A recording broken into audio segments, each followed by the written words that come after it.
এসব বিষয় নিয়ে বিস্তারিত আলোচনা, প্রভাব প্রতিক্রিয়ার বিস্তারিত নিয়ে স্টুডিওতে যুক্ত হয়েছেন সহকর্মী ফারুক ভিয়া রবিন।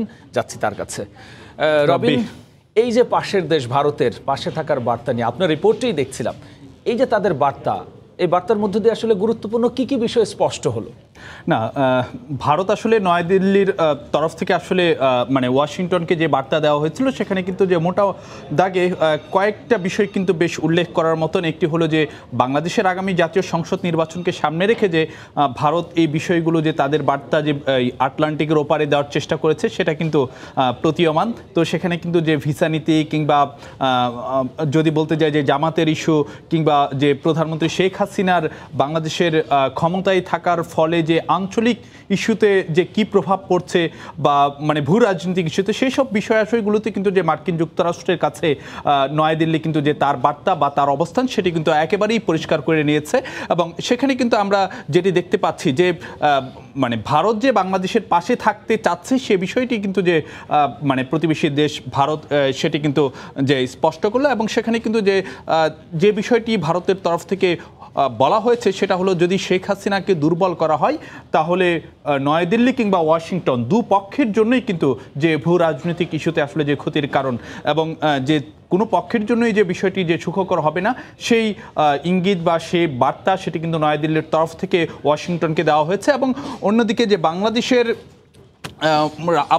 মানে পরিপ্রেক্ষিতে যে মার্কিন যুক্তরাষ্ট্র যে আলাদা একটি যে ভিসা নীতি ঘোষণা করেছে সেই বিষয়টিতে নিয়েও কিন্তু মানে ভারতের তরফ থেকে একটি যে সমালোচনা করা হয়েছে এবং সেখানে ভারত বিষয়টিকে যে অভ্যন্তরীণ রাজনীতিতে নাক গলানো হিসেবে কিন্তু দেখছে। এবং অন্যদিকে যে জামাতের প্রসঙ্গটি কিন্তু মানে উঠে এসেছে ভারতের যে কূটনৈতিক বার্তা। এখানে একটি বিষয় যে আপনাকে উল্লেখ করতে চাই রাব্বি, যদিও মানে ওয়াশিংটনের তরফ থেকে মানে জামায়াতকে একটি মূলত রাজনৈতিক সংগঠন হিসেবে কিংবা মুসলিম মানে মুসলিম ব্রাদারহুডের সঙ্গে যে তুলনা করতে চায় ওয়াশিংটন, কিন্তু অন্যদিকে ভারত কিন্তু তার অবস্থান সম্পূর্ণ বিপরীত। ভারত জামায়াতকে একেবারে যে একটি উগ্রবাদী একটি মৌলবাদী সংগঠন হিসেবে দেখছে এবং সেখানে কিন্তু ভারত মানে অতীতের কিছু প্রসঙ্গ কিন্তু টেনে এনেছে এবং সেখানে কিন্তু যে বার্তাটি ওয়াশিংটনকে দিয়েছে, যদি জামায়াতকে আশকারা দেওয়া হয় তাহলে আঞ্চলিক নিরাপত্তার জন্য একটি হুমকির কারণ হয়ে দাঁড়াবে এবং যে সীমান্তে সন্ত্রাস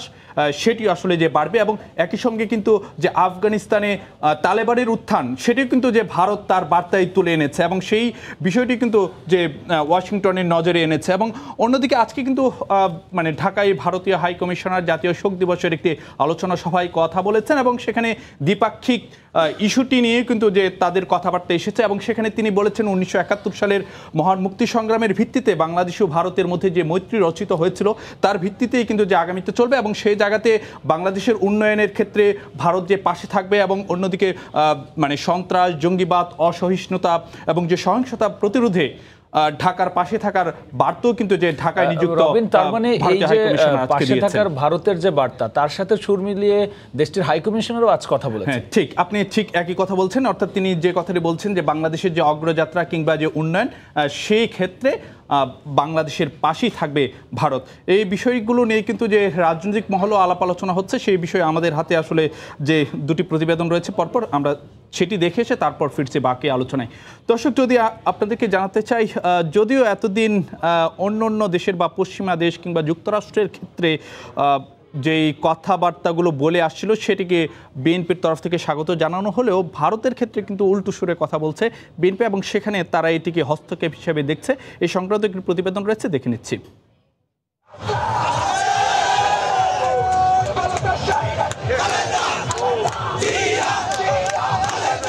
সরকার পতনের এক দফা দাবি আদায়ের গণমিছিলের একদিন পরই বেগম খালেদা জিয়ার মুক্তি ও উন্নত চিকিৎসার দাবিতে রাজপথে বিএনপির নেতাকর্মীরা। হাতে প্ল্যাকার্ড আর মুখে স্লোগানে মুখর নয়াপল্টন এলাকা।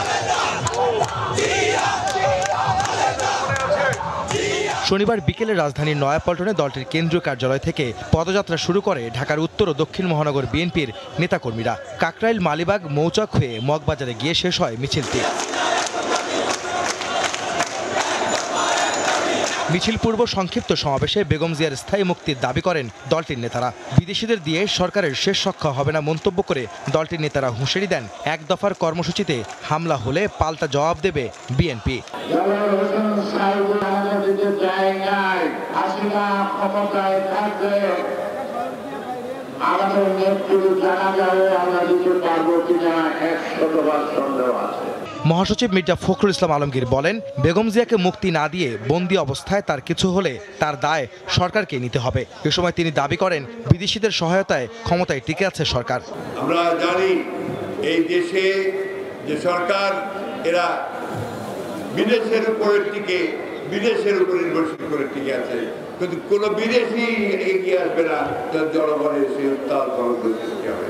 এর আগে সকালে স্বেচ্ছাসেবক দলের প্রতিষ্ঠাবার্ষিকী উপলক্ষে বিএনপির প্রতিষ্ঠাতা জিয়াউর রহমানের সমাধিতে শ্রদ্ধা জানিয়ে মির্জা ফখরুল বলেন, যুক্তরাষ্ট্রকে ভারত যে বার্তা দিয়েছে তা অপ্রত্যাশিত ও দুঃখজনক। আমরা নিশ্চয়ই এটা আশা করব যে ভারত বাংলাদেশের মানুষের যে গণতান্ত্রিক আকাঙ্ক্ষা, সেই আকাঙ্ক্ষাকে তারা মর্যাদা দেবে। বাংলাদেশের মানুষের ইচ্ছার বিরুদ্ধে যদি তারা কোনো পদক্ষেপ নেয় সেটা হবে অত্যন্ত দুঃখজনক। সরকারের যে কোনো ষড়যন্ত্রই জনগণ মোকাবেলা করবে বলেও হুঁশিয়ারি দেন বিএনপি মহাসচিব। গণতন্ত্রের দিকে ফিরবার জন্য তারা লড়াই শুরু করেছে। আহমেদ সালেহীন, সময় সংবাদ, ঢাকা। এদিকে নতুন বাস্তবতায় প্রতিক্রিয়া দিয়েছে ক্ষমতাসীন আওয়ামী লীগও। তারা যে কথাটি বলছেন যে কৌশলগত কারণেই যুক্তরাষ্ট্রকে নিজেদের যে কূটনীতিক বার্তা দিয়েছে ভারত, এবং সেক্ষেত্রে আরেকটি কথা আওয়ামী লীগ নেতারা বলছেন, সেটি হলো যে বাংলাদেশকে জঙ্গি রাষ্ট্র বানাতেই বিএনপি জামাতকে আবারও ক্ষমতায় আনতে চাইছে ওয়াশিংটন, এবং পাশাপাশি তারা যে কথাটি বলছেন যে জনগণ নয় বিএনপি তাকিয়ে আছে ক্ষমতায় যেতে বিদেশিদের দিকে। প্রতিবেদনটি দেখে ফিরছে আলোচনায়। গেল বেশ কিছুদিন ধরেই বাংলাদেশের রাজনীতিতে অভ্যন্তরীণ বিষয়ে মন্তব্য করে আসছে মার্কিন যুক্তরাষ্ট্র সহ বেশ কয়েকটি দেশের প্রতিনিধিরা। প্রায় সব ক্ষেত্রেই এসব বক্তব্যকে স্বাগত জানিয়েছে বিএনপি। দলের মহাসচিব সহ বিভিন্ন পর্যায়ের নেতারা এসব বক্তব্য নিয়ে উচ্ছ্বাস প্রকাশও করেছেন। বিশ্ববিদ্যালয় থেকে উঠেছে, তার পরিষ্কার বলছে যে বাংলাদেশে একটা সুষ্ঠু নির্বাচন হতে হবে, বাংলাদেশে মানবাধিকার লঙ্ঘন হচ্ছে তা বন্ধ করতে হবে। সুতরাং আজকে শুধু আমরা নই, আমাদের সঙ্গে গণতান্ত্রিক বিশ্ব রয়েছে বন্ধুগণ। বাংলাদেশের রাজনীতির আভ্যন্তরীণ ব্যাপারে তারা এই মন্তব্যগুলো করছে। ভারতের মতো একটি গণতান্ত্রিক দেশ, যারা গণতন্ত্রের কথা বলে সবসময়, গণতন্ত্রকে আফল করার চেষ্টা করে, তাদের কাছে এটা অপ্রত্যাশিত। তবে গোল বাঁধে জার্মান সংবাদ সংস্থা ডয়েচে ভেলে এবং ভারতের আনন্দবাজার পত্রিকার দুটি প্রতিবেদন নিয়ে। কূটনৈতিক সূত্রের বরাতে গণমাধ্যম দুটি জানায়, আসন্ন জাতীয় সংসদ নির্বাচনে বাংলাদেশের জনগণের চাওয়াকে গুরুত্ব দিতে মার্কিন যুক্তরাষ্ট্রকে কূটনৈতিক বার্তা দিয়েছে ভারত, আর এ নিয়ে নাখোশ বিএনপি। শনিবার জিয়াউর রহমানের মাজার জিয়ারত করে দলের মহাসচিব মির্জা ফখরুল ইসলাম আলমগীর বাংলাদেশের অভ্যন্তরীণ বিষয়ে ভারতের মন্তব্যের সমালোচনা করেন। শনিবার বিকেলে আমিনবাজার ইউনিয়ন আওয়ামী লীগ আয়োজিত শোক দিবসের আলোচনায় দলের সভাপতি মণ্ডলীর সদস্য অ্যাডভোকেট কামরুল ইসলাম বলেন, ভারতের বার্তায় বিএনপি নাখোশ হয়ে এখন বিষোদ্গার করছে, কিন্তু মার্কিন কিংবা পশ্চিমা দেশের মন্তব্যে তারা খুশি হয়। এটি বিএনপির রাজনৈতিক দৈন্য। এতেই বিএনপির গাত্ররা ভারত এই কথা বললো কেন? আমেরিকার দায়িত্ব নিয়ে এসে বাংলাদেশে রোজ একটা কথাবার্তা, আর এখন ভারত এই কথাটা বললো কেন? যে মার্কিন যুক্তরাষ্ট্র যে বাংলাদেশের আভ্যন্তরীণ বিষয়ে যে কথাবার্তা বলতেছে, এটা সুখকর নয়, দুঃখজনক। এবং কি বলে বিএনপি? বলে ভারত তাদের অবস্থানে অনড় থাকলে আমাদের জন্য অত্যন্ত ক্ষতি হবে আমাদের। কেন? ভারত তো আমার প্রতিবেশী রাষ্ট্র, বন্ধু রাষ্ট্র। ভারত তো স্বাভাবিকভাবে এই কথা বলতে পারে। একই দিন বিকেলে শোক দিবসের আলোচনা সভায় বঙ্গবন্ধু শেখ মুজিব মেডিকেল বিশ্ববিদ্যালয়ে আওয়ামী লীগ সাধারণ সম্পাদক ওবায়দুল কাদের বলেন, ভারত ভীতিতে ঘুম ভেঙে গেছে বিএনপির। কৌশলগত কারণে যুক্তরাষ্ট্রকে বার্তা দিয়েছে ভারত। বিদেশিরা এসে সরকারের পতন কেন ঘটাতে পারছে না, এটি বিএনপির আক্ষেপ বলেও মন্তব্য করেন ওবায়দুল কাদের। এতদিন আমেরিকার দিকে আটলান্টিকের ওপারে তাকাতে তাকাতে বিএনপি নেতাদের দৃষ্টিশক্তি ঝাপসা হয়ে গেছে। এখন আবার কি একটা বার্তা দিয়েছে, সেটা আমেরিকার ইন্ডিয়ার ব্যাপার। ভারত ভীতিতে সারা রাতে কয়বার যে জাগরণ, ঘুম ভেঙে যায়। নির্বাচনে আসলে পরাজয় নিশ্চিত জেনেই ষড়যন্ত্রের পথে হাঁটছে বিএনপি বলেও মন্তব্য করেন ওবায়দুল কাদের। কাজ দিয়ে আমরা ভোট চাই। কামরুজ্জামান মামুন, সময় সংবাদ, ঢাকা। রাব্বি, নিশ্চয় যে পাশের দেশ ভারতের পাশে থাকার ইস্যুতে আওয়ামী লীগ এবং বিএনপি দুই দলেরই প্রতিক্রিয়া নিয়ে দুটি প্রতিবেদন আমরা যে রিপোর্ট দেখছিলাম বা যে বিষয় নিয়ে আলোচনা করছিলাম, যে পাশে থাকার বার্তায় রাজনৈতিক দলগুলোর বক্তব্যে যে প্রতিক্রিয়া উঠে এসেছে, আমরা যদি একটু বিরোধীদের বক্তব্যের দিকে তাকাই, অন্য দেশগুলো যখন বক্তব্য দিল বা মন্তব্য করলো তখন তারা সাধুবাদ জানালেও পাশের দেশ ভারতের বার্তায় তারা কিন্তু ভিন্ন সুরে কথা বলছে। এ বিষয়ে আসলে তাদের পুরো প্রক্রিয়ায় বা প্রতিক্রিয়ায় কি দেখতে পেলেন? না, আপনি যেটি বলছিলেন তেমনটি আসলে একটা সময় কিন্তু যে বিএনপি নেতারা যে কথাটি বলছেন, এই কিছুদিন আগের কথাই যদি বলি, অতি সম্প্রতি তারা যে কথাগুলো বলতেন যে পুরো গণতান্ত্রিক বিশ্ব তাদের সঙ্গে রয়েছে, কিন্তু এবার যখন ভারত যখন এই ইস্যুতে মানে কথা বলতে শুরু করলো তখনই তারা আসলে যেটি বলছেন যে হস্তক্ষেপ, অর্থাৎ যদিও যে পশ্চিমা দেশগুলোকে বিএনপির পক্ষ থেকে মানে স্বাগত জানানো হলো, কিন্তু যে দিল্লির বেলায় সেটি আসলে যে উল্টো সরে দলটির পক্ষ থেকে যে প্রতিক্রিয়া দেওয়া হয়েছে এবং যে কথাটি বিএনপি নেতারা বলছেন যে যুক্তরাষ্ট্রকে ভারতের যে কূটনৈতিক বার্তা সেটি একেবারেই অপ্রত্যাশিত এবং দুঃখজনক, এবং পাশাপাশি যে কথাটি বিএনপি নেতারা বলছেন যে ভারতের অনড় অবস্থান এক্ষেত্রে আসলে যে আঞ্চলিক নিরাপত্তার ক্ষেত্রে বা এই অঞ্চলের জন্য যে শুভকর হবে না, এমনটি কিন্তু যে বিএনপির নেতাদের তরফ থেকে বলা হয়েছে। এবং অন্যদিকে যে ভারতের যে শঙ্কার জায়গাটি ছিল যে জামাতকে আশকারা দিলে যে মৌলবাদের উত্থান ঘটতে যাওয়া বা এই ধরনের কিছু, তো সেই জায়গাতেও কিন্তু যে বিএনপি মহাসচিব মির্জা ফখরুল ইসলাম আলমগীর আজকে